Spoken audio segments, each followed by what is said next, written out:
고린도전서 11장 23절부터 29절까지 말씀을 우리 다 같이 함께 교독하겠습니다.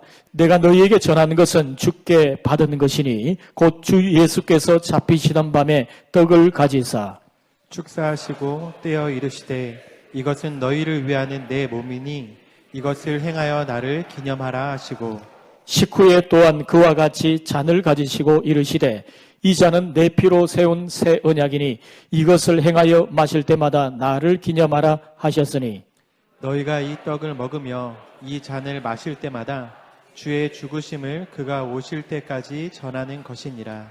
그러므로 누구든지 주의 떡이나 잔을 합당하지 않게 먹고 마시는 자는 주의 몸과 피에 대하여 죄를 짓는 것이니라.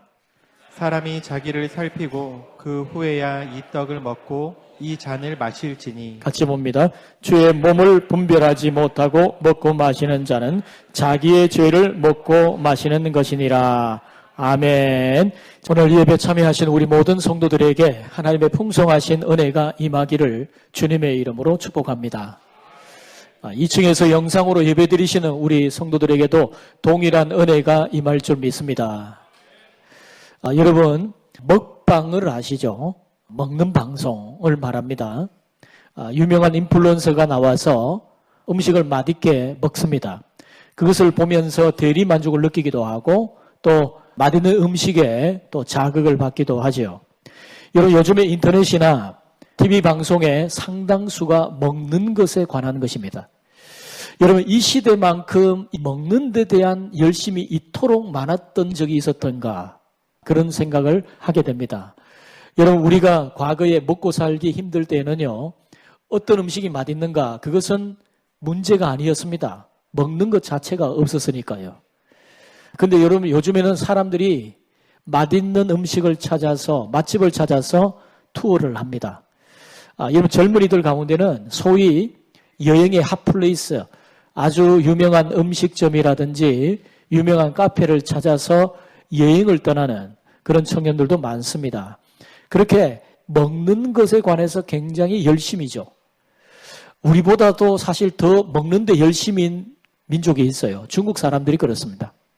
중국 사람들은 스스로 자랑하기를 자기들은 날개는 비행기 날개 빼고는 다 먹고 또 다리는 책상 다리 빼고는 다 먹는다. 그렇게 말할 정도로 먹는 것에 관해서는 굉장히 열정적인 민족입니다. 중국의 서태후가 즐겨 먹었다고 하는 모기 눈알탕에 관해서 제가 여러분에게 설명을 드린 적이 있습니다. 모기 눈알탕. 여러분, 저게 한 그릇에 300만 원 하는데 여러분, 저 모기 눈알탕에 모기 눈알을 어떻게 채집을 할까 보니까요, 박쥐가 모기를 잡아먹으면 모기의 눈알을 소화를 못 시킨다고 해요. 그래서 이 박쥐들이 많이 서식하는 그 동굴에 박쥐의 배설물을 물로 부풀려서 채로 거르고 그러면 눈알이 나온다고 합니다. 아예 신선한 모기 눈알을 구하기 위해서 박쥐의 위벽을 갈라서 모기 눈알을 채집을 한다고 그래요. 그러니까 비싼 것이 당연하겠죠. 여러분, 영국의 엘리자베스 여왕이 중국 국빈으로 방문했을 때에 저 모기 눈알탕을 대접받았다는 일화가 있던데 여러분 같으면 저 모기 눈알탕 대접하면 먹을 자신 있습니까? 저는 도저히 못 먹을 것 같습니다. 여러분, 제가 세상에서 가장 비싼 음식이 어떤 것인가 한번 조사를 해봤어요. 여러분, 일본 사람들이 즐겨 먹는 블루핀 참다랑어는요, 한 마리에 1억 원입니다. 저 다랑어 회 한 점 먹으면 수백만 원이에요. 상상이 되십니까? 화이트 트러플이라고 하는 이탈리아의 송로버섯이 있는데 상당히 퇴치가 어려워서 아주 비싸게 팔리는데요. 키로당 수천만 원에서 1억 원까지 호가한다고 그럽니다. 캐비어 아시죠? 철갑상어의 알인데 저 알마스 캐비어는 가격이 어느 정도냐? 키로당 2억 원입니다. 별로 안 놀라시네요, 여러분. 저는 굉장히 놀랄 줄 알고 조사를 했는데 여러분 굉장히 안 놀라시는 것 같아요. 뭐 저 정도야 여러분 잘 드시지 않습니까? 여러분 가운데 커피 좋아하시는 분 계시죠? 인도네시아의 루아 커피라고 있는데 아시아 사양 고양이의 커피 열매를 먹고 나서 배설물로 나온 그 커피가 저 루아 커피인데, 저 루아 커피는 키로당 수천만 원 정도 됩니다. 여러분, 사람들은 저렇게 비싼 음식을 먹으면서 어떤 생각을 하죠? 내가 저런 비싼 음식을 먹을 만큼 나는 대단한 사람이다. 요즘에 젊은이들은 아주 맛있는 음식을 먹으면 그것을 사진에 찍고 또 인스타그램에 올리면서 내가 그렇게 오늘 이렇게 좋은 음식을 먹었노라 자랑을 합니다. 근데 여러분, 한번 물어보십시다. 저렇게 비싼 음식 먹는다고 해서 그 음식을 먹은 그 만족감이 일주일을 갈까요? 한 달을 갈까요? 저 비싼 음식을 먹었던 그 영양가가 1년을 가겠습니까? 10년을 가겠습니까? 여러분, 저는 오늘 여러분에게 세상에서 가장 귀한 음식, 세상에서 가장 존귀한 식탁을 소개하고자 합니다. 오늘 주님께서 그런 자리에 여러분을 초대해 주셨습니다. 여러분, 오늘 우리가 먹는 이 성찬은요, 세상의 그 어떤 비싼 음식보다도 귀한 음식이고, 이 성찬식은 세상의 그 어떤 식탁보다도 존귀한 식탁인 줄 믿습니다. 왜요? 우리 주님이 자신을 우리에게 주신같이 우리에게 보여주신 아주 귀한 예식이니까 그렇습니다. 여러분, 이 성찬 예식은 어떤 의미에서 반복적인 실물 교육적 의미가 있어요. 일회성으로 끝나는 것이 아니라 계속 반복하는 것입니다. 이걸 한 번 했다고 해서 지겨워, 이거 못하겠어, 이게 아니라 계속 반복적으로 해야 될 의식이에요. 여러분에게 한번 물어보겠습니다. 여러분, 결혼 기념일 매해마다 챙기시죠? 혹시 안 챙기는 분 계십니까? 결혼 기념일 안 챙기신 분 계세요? 우리 남자분들 그러고도 살아 계십니까? 이건 제 말이 아니라 선교사님 중에 제게 그런 말씀하신 분이 계셨어요. 제가 결혼 기념일 때마다 저에게 꼭 꽃바구니를 보내오는 선교사님이 있어요. 그 선교사님이 꽃바구니를 보내오면서 제가 그걸 언젠가 받고 나서 이런 생각을 했습니다. 선교사님, 제가 너무 바빠서 이 결혼 기념일인 것을 깜빡 잊고 있었습니다. 그러니까 그 선교사님이 하시는 말씀이 정말 용감한 남자네요. 아직도 살아 계십니까? 그분이 제게 그런 말씀을 하셨어요. 여러분, 결혼 기념일을 챙기는 이유는 뭐죠? 그것이 중요한 의미를 가지는 날이니까. 해마다 돌아올 때면 똑같은 그런 기억을 떠올리면서 서로를 향해서 결혼 언약을 맺었던 그 예식을 떠올리며 애틋한 추억에 잠기게 되죠.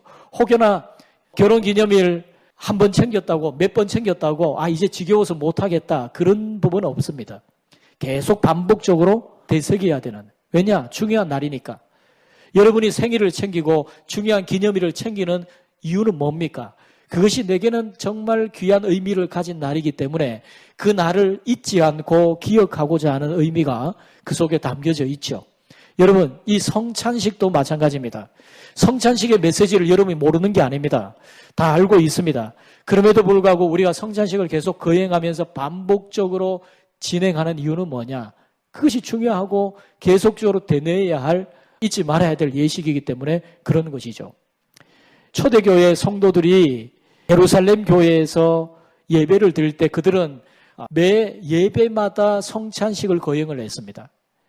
여러분, 오늘날 기독교 교단 중에 그리스도 교회라고 하는 교파가 있습니다. 그 교파는 매 주일마다 성찬식을 계속 반복합니다. 제가 아는 어떤 그 목사님을 만났는데 그분이 그리스도 교회 교파의 목사님이셨어요. 그래서 제가 물어봤어요. 목사님, 매 주일마다 성찬식을 하는데 번거롭지가 않으냐? 그렇지 않다는 겁니다. 성찬식은 우리가 잊지 말아야 될 아주 중요한 복음적 내용을 담고 있어요. 여러분, 오늘 이 시간 세상에서 가장 귀한 음식, 세상에서 가장 존귀한 이 식탁인 성찬식에 관해서, 이 성찬식이 가지는 중요한 의미에 관해서 여러분과 말씀을 함께 나누려고 합니다. 자, 첫 번째로요, 성찬은 주님이 제정하신 예식입니다. 사도 바울이 성찬에 대해서 이렇게 말씀합니다. 23절 말씀에 내가 너희에게 전한 것은 누구께 받았다고요? 주께 받은 것이니 곧 주 예수께서 잡히시던 밤에 떡을 가지사 주께 받은 것이다. 여러분, 성찬의 기원은 사람에게 있는 것이 아닙니다. 주님이 친히 제정하시고 명령하신 예식입니다. 여러분, 사도에 의해서 어떤 유명한 성인이나 선지자에 의해서 제정된 것이 아니라 그리스도께서 친히 제정하신 그리고 분부하신 예식이 바로 이 성찬 예식입니다. 여러분, 주님께서 십자가에 달려 돌아가시기 전에 한 다락방에서 제자들을 불러놓고 제자들에게 친히 떡과 잔을 나누어 주시면서 이렇게 분부하셨습니다. 마태복음 26장 26절부터 28절입니다. 우리 같이 한번 읽어보겠습니다. 그들이 먹을 때에 예수께서 떡을 가지사 축복하시고 떼어 제자들에게 주시며 이르시되 받아서 먹으라 이것은 내 몸이니라 하시고 또 잔을 가지사 감사기도 하시고 그들에게 주시며 이르시되 너희가 다 이것을 마시라. 이것은 제사함을 얻게 하려고 많은 사람을 위하여 흘리는 바 나의 피 곧 언약의 피니라. 아멘. 성찬은 우리 주님이 명령하시고 주님이 친히 제정하신 예식입니다. 그러니까 귀한 것이죠. 여러분, 이 성찬은 사람이 요리해서 차려주는 일반 식탁과는 다릅니다. 비록 오늘날 목회자가 여러분에게 나누어 드리지만 우리는 2000여 년 전 우리 주님이 제자들에게 나누어 주시면서 성찬의 의미를 알려주셨던 그 현장으로 돌아가서 우리는 시간 공간을 뛰어넘어서 그 자리에 함께하게 되는 거예요. 세상의 그 어떤 비싼 음식과도 비교할 수 없는 가장 귀한 음식, 세상의 그 어떤 화려한 식탁보다도 비교할 수 없는 가장 존귀한 식탁. 여러분, 이 식탁에 오신 것을 주님의 이름으로 환영하고 축복합니다. 네. 자, 두 번째로 성찬은 주님을 기념하는 예식입니다. 자, 23절부터 보겠습니다. 25절까지. 자, 같이 읽습니다. 내가 너희에게 전한 것은 주께 받은 것이니 곧 주 예수께서 잡히시던 밤에 떡을 가지사 축사하시고 떼어 이르시되 이것은 너희를 위하는 내 몸이니 이것을 행하여 나를 기념하라 하시고 식후에 또한 그와 같이 잔을 가지시고 이르시되 이 잔은 내 피로 세운 새 언약이니 이것을 행하여 마실 때마다 나를 기념하라 하셨으니 주님은 떡과 잔을 나눠주시면서 누구를 기념하라고 말씀하셨죠? 나를 기념하라, 주님을 기념하라 이렇게 말씀하셨습니다. 성찬에 관한 신학적인 논쟁이 있습니다. 천주교에서는 화채설을 믿습니다. 이 화채설은 뭐냐? 성찬 때 떡과 포도주가 주님의 살과 피로 외형은 바뀌는 것은 아니지만 실체가 변화된다고 주장하는 거예요. 성찬에 먹는 떡, 빵과 포도주가 실제 예수님의 몸과 피로 바뀐다고 믿는 거예요. 그게 화채설, 변화된다 하는 의미에서 화채설을 믿는 거예요. 우리 기독교, 특별히 우리 장로교에서 믿고 있는 것은요, 영적 임재설을 믿습니다. 그것은 뭐냐면 떡과 포도주를 나누면서 주님의 몸과 피를 기념하는 그곳에 주님이 영적으로 임재하신다. 우리가 오늘 성찬식에 떡과 잔을 나누는 이 자리에 주님이 이 자리에 임재하신다. 그것이 영적 임재설입니다. 우리는 이 영적 임재설을 믿어요. 자, 근데 여러분, 이 화채설을 믿는 천주교에 몇 가지 문제성이 드러났습니다. 그게 뭐냐면, 여러분, 화채설은 말 그대로 이 떡과 잔이 외형은 바뀌지 않지만 예수님의 몸과 예수님의 피로 바뀐다고 믿는 거잖아요. 그러니까 성찬식을 거행하고 남아있는 떡과 포도주는 예수님의 몸과 피예요. 그들이 믿고 있는 화채설은 그런 겁니다. 그러니까 이것을 투명한 성체 보관기에 담아놓고 경배하고 예배하는 그런 관습이 생긴 거예요. 왜? 화채설이니까. 주님의 몸과 피로 바뀌었으니까 그것을 주님으로 믿고 주님처럼 경배하고 그런 관습이 생기게 된 겁니다. 여러분, 이것은 우상 숭배입니다. 또 화채설의 또 문제가 뭐냐 하면 여러분, 이 떡과 잔을 나눌 때에 천주교에서는요, 사제들이 이 떡을 모든 신도들의 입에 직접 넣어줍니다. 왜? 떨어뜨리면 안 되니까. 이게 귀한 거니까. 주님의 몸과 피로 바뀌었다. 화채서를 믿기 때문에 입에 직접 넣어줘요. 그리고 포도주는 신도들에게 나눠주는 게 아니라 사제 혼자 마십니다. 왜 그렇게 하느냐? 여러분, 빵은 떨어지면 주워 먹으면 돼요. 근데 포도주는 어떻게 됩니까? 쏟으면 주워 먹을 수가 없어요. 옛날 이 천주교 성당이 밑에 카펫이 깔려져 있잖아요. 그러니까 포도주를 쏟아버리면 자기들이 믿는 화채설은 예수님의 피로 바뀐다고 믿는데 예수님의 피가 바닥에 쏟아집니다. 그래서 이것을 막기 위해서 사제들만 포도주를 마시고 일반 신도들에게는 마시게 하지 않는 거예요. 여러분, 분명히 떡과 잔을 함께 나누어야 합니다. 물론 상징적인 의미도 있지만 직접 나누라고 주님 말씀하셨거든요. 여러분, 유럽을 여행하시다 보면 이런 성당이나 교회 이를 가시면 그 교회가 종교개혁을 받아들인 개혁교회인가 아닌가를 알 수 있는 방법이 있어요. 예배당 전면에 잔이 그려져 있다. 그것은 반드시 종교개혁을 받아들인 개혁교회임을 알 수 있습니다. 왜냐하면 그 메시지는 뭐냐면요. 우리는 떡도 주고 잔도 줍니다. 그런 메시지를 보내고 있는 거예요. 여러분, 예수님이 십자가에 자기 몸을 찢으시고 피를 흘리시고 속죄 양으로 친히 희생 제물이 되셨는데 그분의 죽으심으로써 우리는 영원한 생명을 얻게 되고 우리는 새 언약의 백성이 되었습니다. 우리는 떡을 떼면서 우리를 위해 몸을 버리신 주님을 생각하고 또 우리를 위해 보혈의 피를 흘려주신 주님의 그 십자가의 달리심을 기억해야 돼요. 여러분, 세상의 음식은 먹고 즐기기 위한 음식이지만 여러분, 우리가 나누는 이 성찬은요, 주님을 기억하게 하는, 기념하게 하기 위한 식탁입니다. 그래서 여러분, 성찬을 통해서 주님의 사랑을 발견하고 깨닫고 나 같은 죄인을 사랑하시고 우리를 위해 자신의 몸을 내어주신 주님을 우리의 온몸으로 다 감각적으로 체험하는 거예요. 여러분, 설교는 귀로만 듣는 메시지지만요, 성찬은 다 감각적으로 느끼기 위한 실물 교육적 그런 메시지가 담겨 있습니다. 그러니까 귀로만 듣는 것이 아니라 눈으로 보고 손으로 만지고 입으로 맛보고 느끼고 이런 다감각적으로 느끼는 그런 예식이에요. 왜 이것을 하느냐? 우리 주님을 기념하는 겁니다. 여러분, 오늘 떡을 받을 때 또 잔을 받을 때 여러분의 심령 속에 우리 주님이 더 뚜렷하게 여러분의 심령에 기억되어지고 다시 새겨지는 은혜가 있기를 주님의 이름으로 축복합니다. 자, 그 다음에 세 번째로 성찬은요, 사명을 재확인하는 예식입니다. 여러분, 성찬에 참여하는 것은 현재 우리의 사명을 재확인하고 새롭게 다짐하기 위한 목적이 있어요. 자, 26절 말씀 우리 같이 한번 읽어봅니다. 시작. 너희가 이 떡을 먹으며 이 잔을 마실 때마다 주의 죽으심을 그가 오실 때까지 전하는 것이니라. 아멘. 여러분, 우리의 사명이 뭐죠?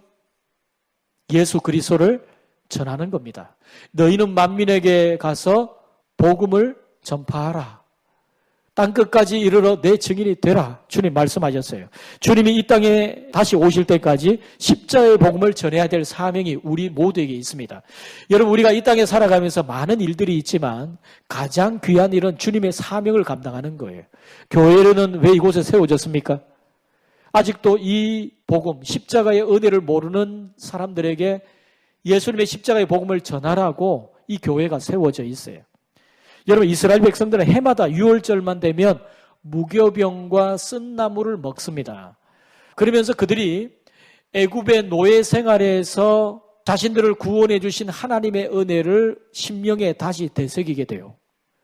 그것을 한 번만 하는 것이 아니라 매해 6월절만 되면 반복적으로 그런 음식을 먹으면서 기억을 하는 겁니다. 여러분, 생각해 보세요. 쓴나물을 먹는다는 것은 이 감각적으로 굉장히 자극적이고 기억에 뚜렷이 남지 않습니까? 그리고 무교병이라고 하는 것은 누룩을 넣지 않은 빵이기 때문에 입속에 들어가면 굉장히 거친 음식이에요. 퍽퍽합니다, 빵이. 그런 맛없는 음식을 먹고 쓴나물을 먹을 때에 함께 가정에 있는 자녀들이 부모에게 물어봅니다. 엄마, 아빠, 우리가 왜 이 맛없는 빵을 왜 먹죠? 우리가 이 쓴나물을 왜 먹습니까? 그럴 때 자녀들에게 부모가 유월절 어린 양 대신 예수 그리스도에 대해서, 물론 구약에서는 예표였지만 어린 양의 예표이신 예수 그리스도, 결국 자기 민족을 애굽의 노예 속박 생활에서 구원해 주신 하나님의 은혜를 다시 한번 선포하는 거예요. 증거해 주는 거죠. 자녀들에게 그 유월절 의식을 새겨주면서 유월절 어린 양의 피가 좌우의 문설주와 임방에 발라질 때에 죽음의 사자가 넘어갔던, 그리고 그들이 출애굽을 했던 그 놀라우신 하나님의 은혜를 다시 한번 그 자녀들에게, 후손들에게 전해주는 겁니다. 여러분, 우리가 오늘 이 성찬식을 거행하면서 우리의 마음속에 그런 다짐이 있어야 돼요. 우리 주님 오실 때까지 내가 이 주님의 이 복음을 끝까지 전하리라. 그렇게 우리의 마음에 새로운 다짐이 있어야 됩니다. 여러분, 다짐과 열정이 없는 삶은 불행한 삶이에요. 흔들 수 있는, 내가 평생 흔들 수 있는 깃발이 있는 삶. 평생 내가 후회 없이 내 자신을 내어놓아도 후회 없이 살아갈 만한 인생의 분명한 목적과 사명이 있는 삶. 그 인생은 정말 행복한 인생입니다. 그래서 여러분, 바울이 죽기까지 복음을 전하면서 자기의 앞길에 엄청난 고난이 있을 것을 예언하는 에베소 성도들, 에베소 장로들의 그런 메시지 속에 그가 고백했던 메시지가 있죠. 나의 달려갈 길과 주 예수께 받은 사명, 곧 하나님의 은혜의 복음 증언하는 일을 마치려 하면은 나의 생명조차 조금도 귀한 것으로 여기지 아니하노라. 그는 자신의 모든 열정을 다해서 복음을 전하는데 인생을 투여했던 사람입니다. 자기같이 예수 믿는 사람들을 박해하고 앞장서서 예수 믿는 사람들을 사로잡아 옥에 넘겨주는, 때로는 죽는 데까지 내어주었던 그런 인생이 어떻게 예수를 믿게 되었던가? 아무리 돌아보아도 그것은 신비였고, 그런 감격과 기쁨 때문에 그는 평생토록 이 복음을 전하는 일에 헌신했던 사람이에요. 여러분, 오늘 우리가 성찬을 대할 때에 우리의 마음에 다시 한번 예수님을 전하겠다는 뜨거운 다짐으로 가슴 뜨거워지는 성도들이 되시기를 주님의 이름으로 축복합니다. 마지막 네 번째로, 성찬은 자신을 살피게 하는 예식입니다.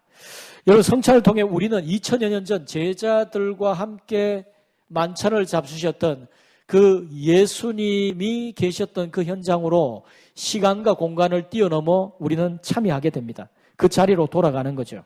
우리 안에 영적으로 임재해 계신 주님과 함께 이 예식을 진행하는 것입니다.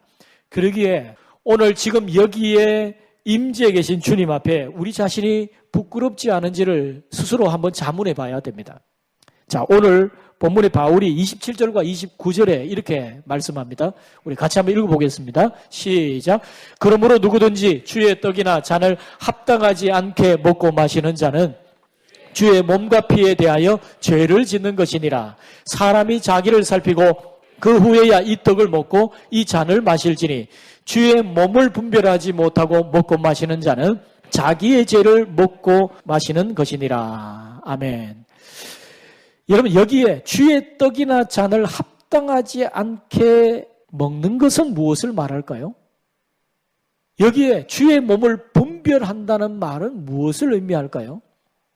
사람이 마땅히 자기를 살피고 이 떡과 이 잔을 먹고 마시라고 말씀했는데 이것은 과연 어떤 의미일까요? 여러분, 저는 한때 이 메시지를 오해한 적이 있어요. 여러분 가운데도 그런 분이 있을 겁니다. 내가 이 떡과 잔을 대하려고 하니 내 마음에 내가 지난주 한 주간만 돌아봐도 나는 정말 이 떡과 잔을 받을 자격과 조건이 없어. 나는 자격 없는 사람이야. 그래서 나는 떡과 잔을 받지 않겠어.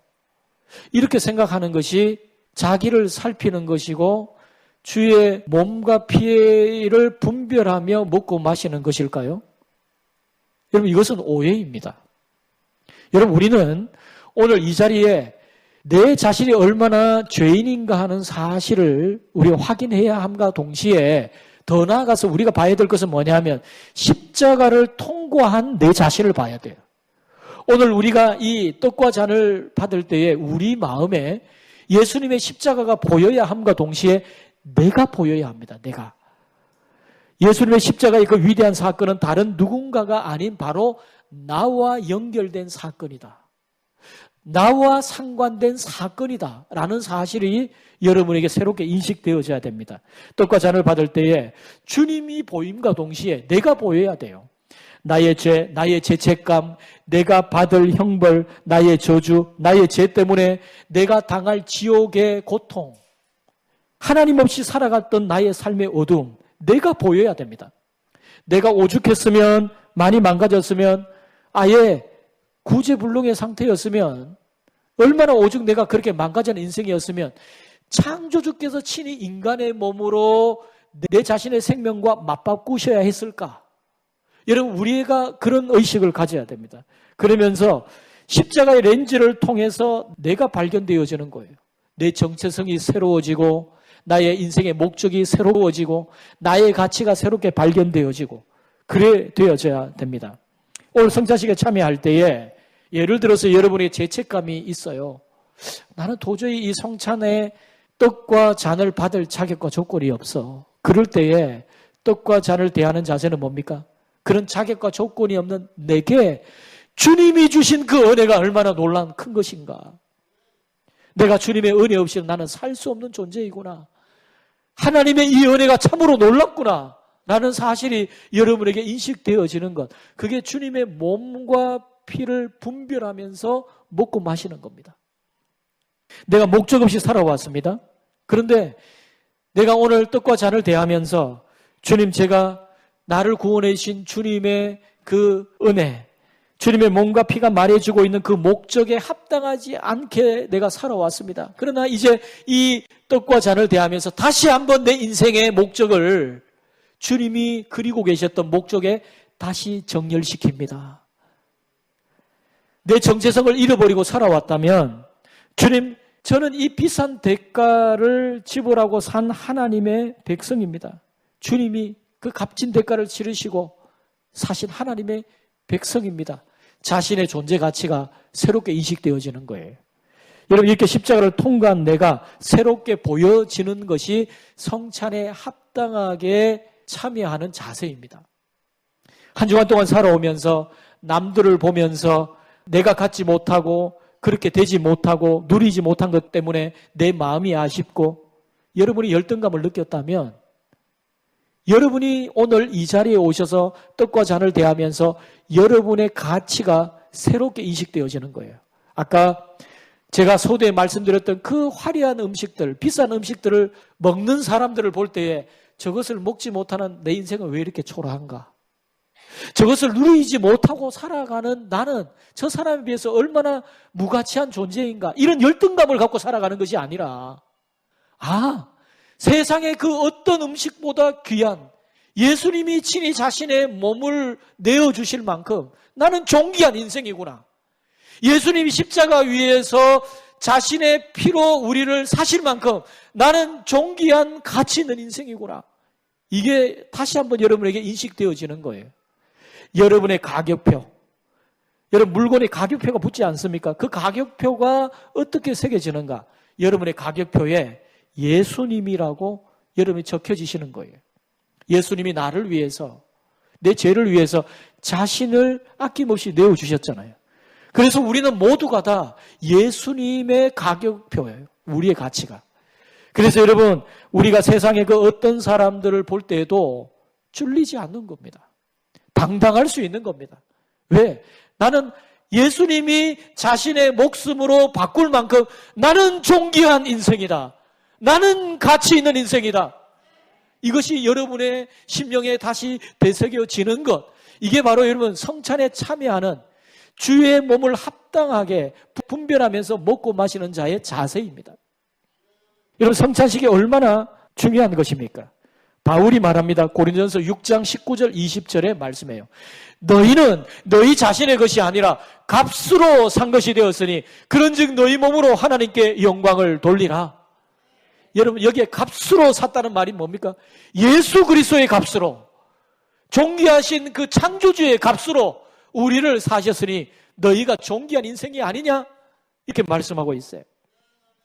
여러분 오늘 성찬을 대할 때 먼저 이렇게 자신을 살피고 또 주의 몸을 분별하며 대할 수 있는 성도들이 되시기를 주님의 이름으로 축복합니다. 여러분 우리 중에 죄 없는 자가 누구이겠습니까? 죄의 경중은 다를지라도 우리 모두가 다 죄인들이에요. 죄를 지었어요. 그럼에도 불구하고 이 성찬에 초대하는 것은 전적인 하나님의 은혜입니다. 하나님의 놀라우신 은혜입니다. 종교개혁 당시에 작성되었던 하이델베르크 요리 문답이라는 것이 있습니다. 주일학교 아이들을 위해서 교육하기 위해서 만든 일종의 문답식으로 된 교리서입니다. 거기에 81문에 보면 이런 문답이 있어요. 제가 질문을 할 때에 여러분이 밑에 답을 하시면 돼요. 제가 질문합니다. 누가 주의 상에 참여할 수 있습니까?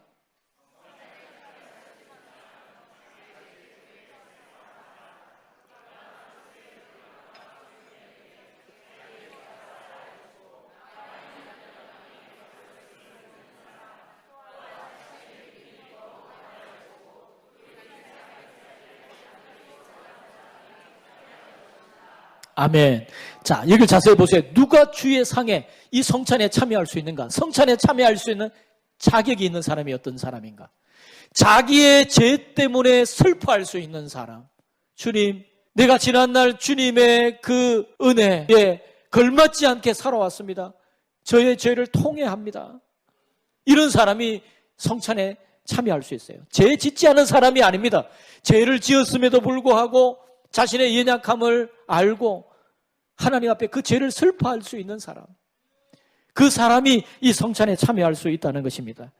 사랑하는 성도 여러분, 오늘 성찬에 참여할 때에 이런 새로운 다짐들이 있고 새로운 발견이 있고 여러분의 정체성과 여러분의 가치와 여러분의 사명을 새롭게 발견하고 무장할 수 있는 우리 복된 성도들이 되시기를 주님의 이름으로 축원드립니다. 오늘 우리 말씀 생각하면서 함께 찬양하십시다.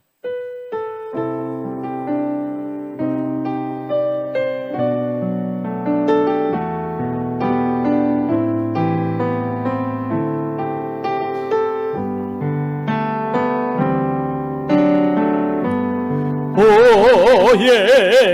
예수님, 내가 옵니다. 못 박히신 십자가 앞에 큰 사랑 눈물에 겨워 울며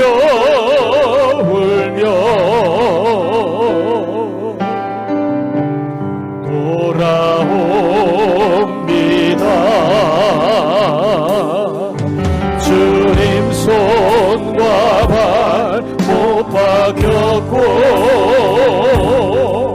머리에 가시관 박히셨네.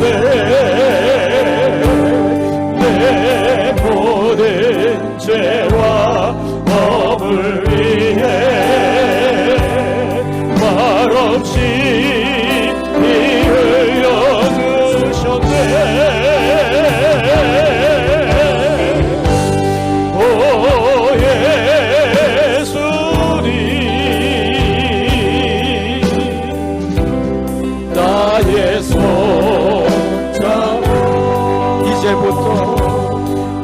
이제부터 영원까지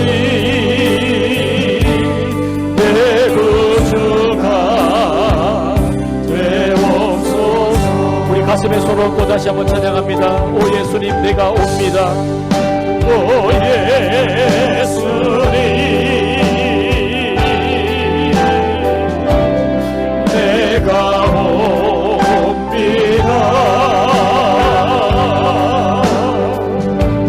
못 박히신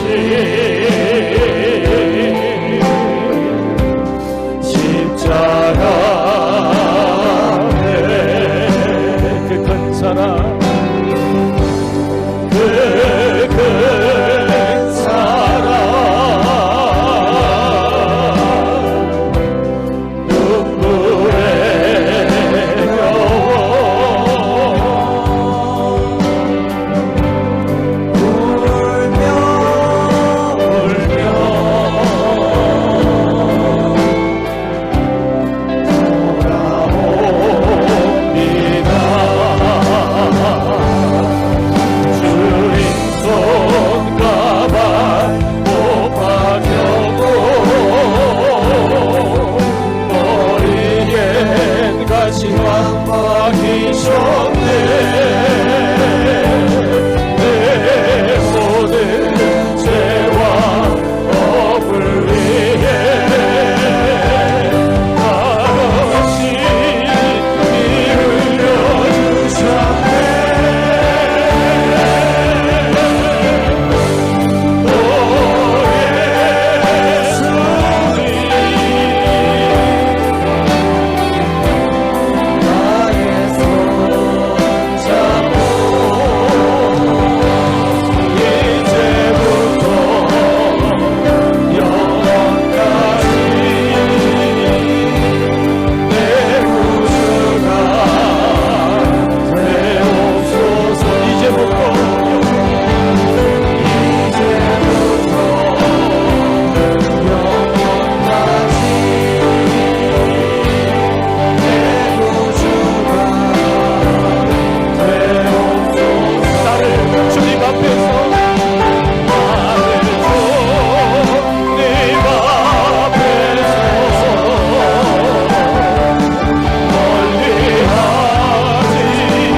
시간에 우리 말씀 생각하면서 함께 기도합니다.